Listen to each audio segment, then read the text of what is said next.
Hey, Ray here. I'm back at it again with a bit of a different video yet again, because I wanted to address a topic that I keep seeing brought up and I really think needs attention brought to it. With the release of Master Duel, there is a huge amount of players who are returning, or some of them are even new players, or they only ever played as a kid. And one thing you'll see brought up again and again and again in the Master Duel community by new players, returning players, you'll see it in Reddit, you'll see it in the Steam reviews even, is this repeated cry of distaste with modern Yu-Gi-Oh!, the way it plays, or it being too difficult to get into, or people wanting to play old Yu-Gi-Oh! And not realising that there are old formats that exist and that you can play for free right now in your browser that these people just don't know about, and if they knew about them they would probably really enjoy playing them and would probably enjoy it over playing the current Master Duel format if they really wanted to play Yu-Gi-Oh! And they probably aren't aware that there's free and easy to access ways of playing these formats and playing older styles of Yu-Gi-Oh! But just no one's told them about it yet. So that's essentially what I wanted to make this video for, as a way to introduce people to the two most accessible, I feel, alternate formats that can really satisfy both the really old school players and the people who stopped playing around the 2011-2010ish era. And those two alternate formats are GOAT format and Edison format respectively. Now, for those of you who don't know, GOAT format plays with essentially the April 2005 ban list and the card pool. It is the definition of old school Yu-Gi-Oh! You're playing with these classic cards. Pot of Greed, Graceful Charity and Delinquent Duo are all cards that are legal at one copy per deck. It's a very slow format traditionally.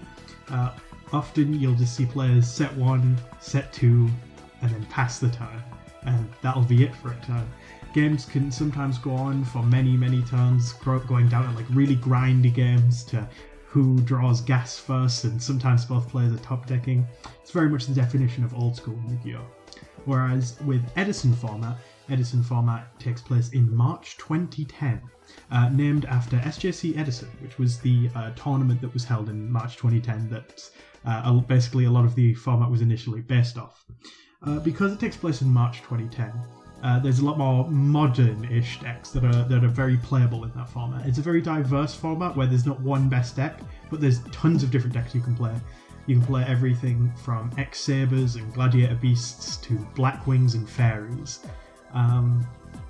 This is essentially early Synchro, so it's an era that a lot of people do hold nostalgia for now because it's an 11-year-old format. So people who ducked out of the game like 10 years ago and they've just joined back now because of Master Duel, they're sure to find something that they like here.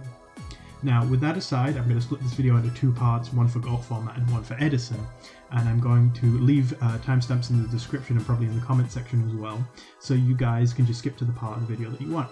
Now, with that out of the way, let's start with GOAT format. Now, when we're talking GOAT format, an important thing to look at is the type of decks and deck lists that people play. I think this is Chaos Warrior. Now, one thing that should be noted with GOAT format is the kind of ever-present chaos. What do people mean when they mean chaos? Now, they're generally referring to decks that revolve around Dark and Light monsters that use Chaos Sorcerer and Blackluster Soldier as their boss monsters for the deck. There are tons of different ways to build Chaos with whatever Dark and Light monsters you want, but they generally all center around the same goal, which is either trying to get those Chaos monsters out as quickly as possible, which is considered Chaos Turbo, trying to slowly play a control game with a lot of Dark and Light flip monsters like Magician of Faith and Dekoichi, to slowly control the game until you can get your big boss monsters out to swing for game. Or you have weirder mixes of the powerful decks at the time, which tends to be Chaos and Warrior in the form of Chaos Warrior, like with this list, which shows off a lot of the power cards of the format. Pretty much every deck in the format plays what people refer to as the Trinity: Delinquent Duo, Graceful Charity, and Pot of Greed, because essentially every deck is made better by running Pot of Greed, Graceful Charity, and Delinquent Duo. Graceful Charity is free cards and free graveyard setup. Pot of Greed is free cards, and Delinquent Duo rips cards out of your opponent's hand, which is almost always a good thing. There are a lot of deck cards that you will also see in every deck, such as Nobleman of Crossout. This destroys and banishes flip effect monsters from both players' decks if it's a flip monster. This is because this was an era of Yu-Gi-Oh! Where like flip monsters are still very powerful. Night Assailant is like a man-eater bug on steroids, because if it's sent from the hand to the grave, you can add back another flip monster, and if you have 2 Night Assailants, you can loop them even, which is pretty funny. So setting a card is a serious play in this format, because it can represent potential advantage by adding back something like Pot of Greed off Magician of Faith, or it can represent something that your opponent has to out, like a Night Assailant, because if they normal summon a powerful monster and then it just immediately gets destroyed by a Night Assailant, well, you've just gone 1 for 1 with their threat, and then next turn they get the summon with a potentially empty field, which is, that's not what you want. This is a format where people still play a lot of battle traps. You'll see a lot of classic things that people had access to through structure decks back in the day, like Sakuretsu Armor is a card that was everywhere, even in playground formats of the time. Torrential Tribute and Call of the Haunted are classics. Mystical Space Typhoon is at 1 in this format, so people play Dust Tornado, which is again very classic card. It's the type of thing that really invokes nostalgia in a lot of people. So just looking at a couple of the decks in this format, like Chaos Warrior, and here's a Rescue Cat list. Rescue Cat is, I think, a very interesting deck in this format. It aims to abuse Rescue Cat and Last Will, because Rescue Cat, for those of you who don't know, special summons out a bunch of beasts from the deck, but destroys them during the end phase. Now, what you aim to do with Rescue Cat is activate it along with Last Will, because what Last Will does is it special summons a monster from your deck if basically a monster was sent from the field to the grave this turn. Now Rescue Cat sends itself from the field to the grave to activate its effect. So you can activate Rescue Cat, activate Last Will, go get another Rescue Cat that you then summon a bunch of monsters off of, and now you've got a field full of monsters that are probably buffing each other and giving each other piercing, so you can just demolish your opponent's field and go for a really aggressive play. But of course you got to be mindful of things like Mirror Force, because this is a format where Mirror Force is at 1 because it's like the most powerful trap, and a lot of people like that because that's very old school Yu-Gi-Oh! A bit. This deck can also abuse Gravity Bind, which stops any monster over level 4 from attacking, because most of the monsters you'll summon off Rescue Cat are under level 4. Well, they all are, so you are unaffected by Gravity Bind, but your opponent has to deal with it. It's very interesting, I like that. But that's not to say there are only a couple decks in this format. This format has been played for so long that we just know so many decks that you can play with. The GOAT format official website is a very, very useful source of information, and it's something I'm definitely going to link in the description. Now, it categorizes decks under 4 things. Lockdown decks, which are stun decks that use floodgates, like potentially skill drain and gravity bind to stop your opponent from making their plays so you can slowly wear away at their life points. Control decks kind of use a mix of both. They often use a lot of flip monsters, like Night Assailant to destroy your monsters, and they'll run a lot of traps to try and stop your plays while they establish their board. It's a very tempo-based deck that this refers to. You get aggro decks, which are very simple, like normal summon Berserk Gorilla and punch your opponent. This is aggressive strategies in like the most traditional sense, where you just jam a bunch of high attack monsters with good effects in a deck, and it works because this is old school Yu-Gi-Oh! It's that simple. Then you have combo decks, which use some of the weird early combo cards like Reasoning and Monster Gate to do some really interesting things. Or you can have really cool build around cards like Benkei or TK, where you use Benkei, which gains an additional attack for each equipped spell attached to it. Just throw a bunch of equipped spells on it and just punch a lot of times. And these decks even saw some meta play back in the day, and you can totally steal wins from what should be better decks with these, because I'd say this is a relatively fair format, all things considered. You'll see a lot of these janky decks take like serious wins off serious decks. A lot of the classic decks that people remember, like Monarchs, they can be played in some form here. Relinquish control, spell counter control, Beat Down and Beast Down, you can play it with Armed Dragons. Dragons is a real deck. Zombies is a favourite of mine. Really, I'd recommend just giving the deck lists a look, and if you find something you like, try it out. Seriously, you're gonna find, you're gonna win eventually. And if you have a lot of nostalgia for these old decks, you're probably just going to have a good time just being able to be in a format where you can play it with these old power cards like Pot of Greed backing you up. It's a very fun experience. It's very different from modern Yu-Gi-Oh! Now, with the decks talked about, I'd like to talk about how you would go about joining the community and starting to play. Now, one of the first things that I should address is Dueling Book. Now, for those of you who do not know Dueling Book, it is a free-to-play way to play Yu-Gi-Oh! In browser. It is a manual simulator. This means, like, whenever you play a card, you have to physically click, like, oh, summon or set. But for old school Yu-Gi-Oh! It kind of gives you the more intimate way of playing. Now, it's very easy to play GOT format on Dueling Book, as you simply need to make a deck. You can go to the duel room, and you select your deck, and go to GOT format, and you can, there's a dedicated section for it, so you can just play games with other like-minded people. However, I would not recommend starting that way. Instead, I would recommend joining the GOT format Discord, which I will leave a link to in the description. From there, you can get games with other people, you can meet up with other people, you can, well, not in person, but meet online and play online games.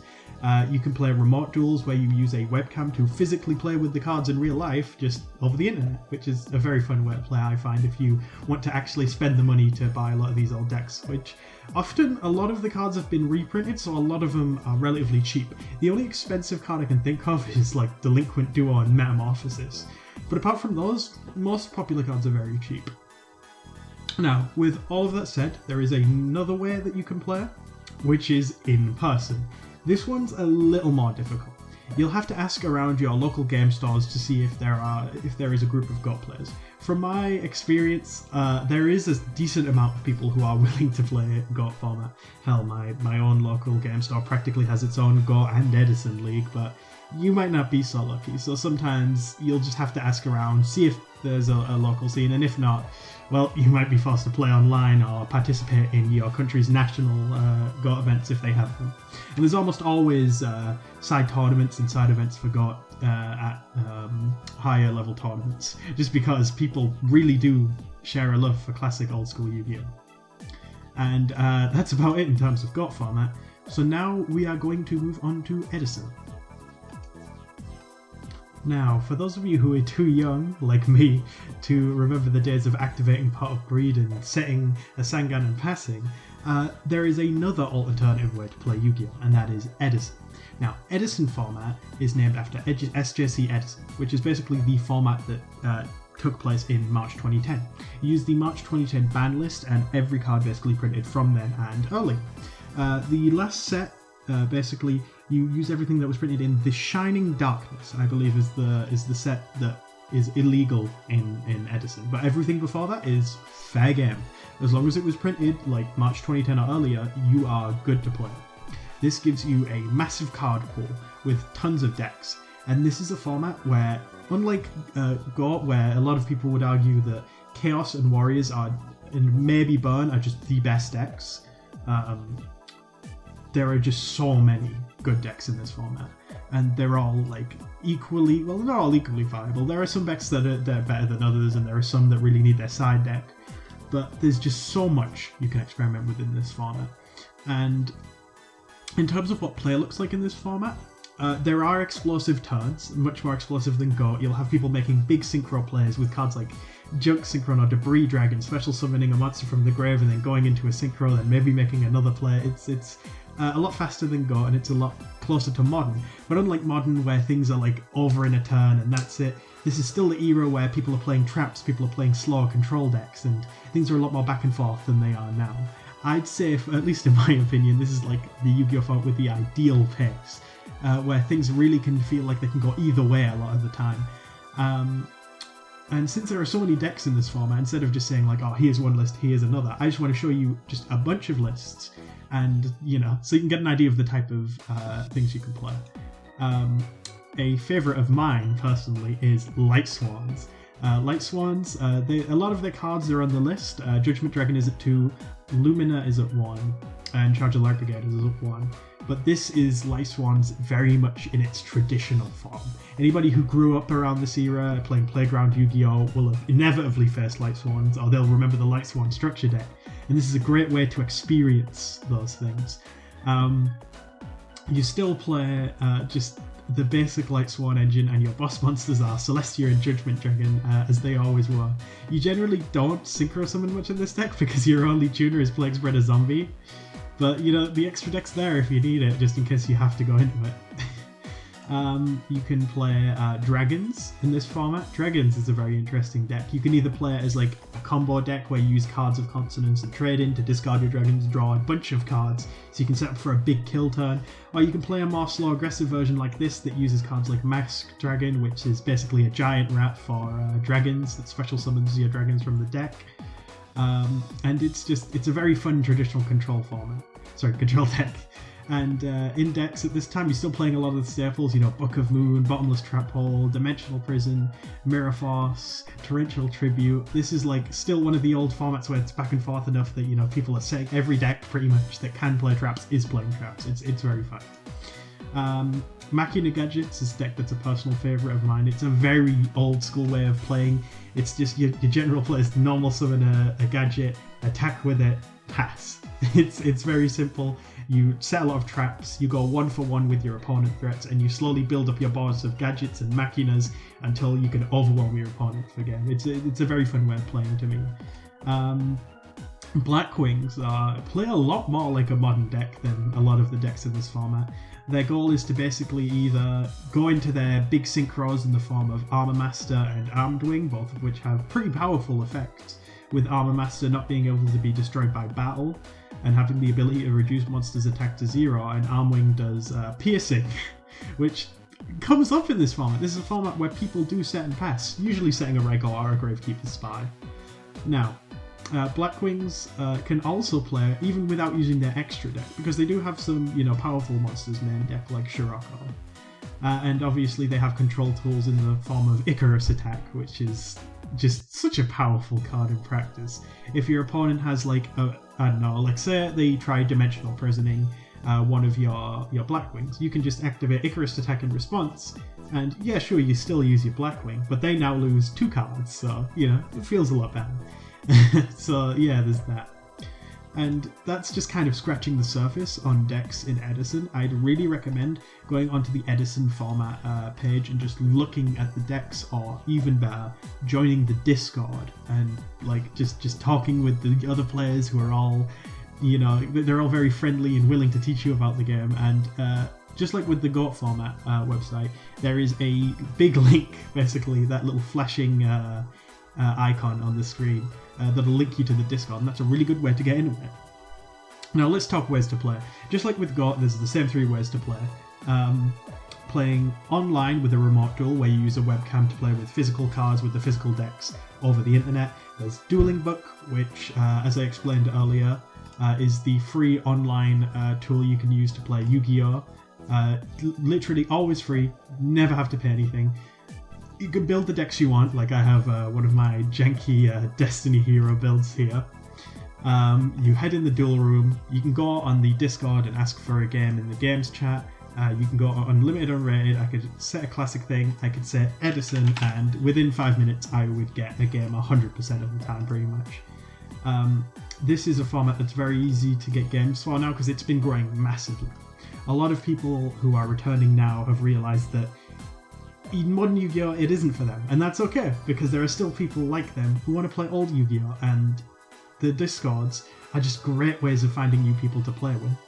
And while Master Duel might not support these formats now, it's very likely they will in the future, as Konami's basically told stores that they're planning on hosting old school events under basically the idea of Time Wizard events, they call them. So while, even though your local game store might not support them now, so you might not be able to play these formats in person, if you rally up enough support and wait enough time, there probably will be a point where you can play old school Yu-Gi-Oh! Not only online, but in person with friends, and that's something that I'm really pushing for, at least in my local community, which I've seen great success with. I just want to spread the love for these old formats. I think these are a thing that would be way more popular if people just knew about them. So if you've watched this far into the video, first of all, thank you very much. I do appreciate people actually putting time into watching my videos. I really just want people to know that these things exist. And if you've watched this far, I'd really appreciate if you know someone else who's just complaining that they hate modern Yu-Gi-Oh! And they're sick of it, tell them, how about we just play an old format together, you know? And you'd be surprised at how many times they'll come back and be like, wow, this is so much fun. Honestly, at the end of the day, I want people to have fun. And that's what I'm here for. So I really hope this video has helped someone at the very least, and I hope you have a wonderful day. I'll see you guys later.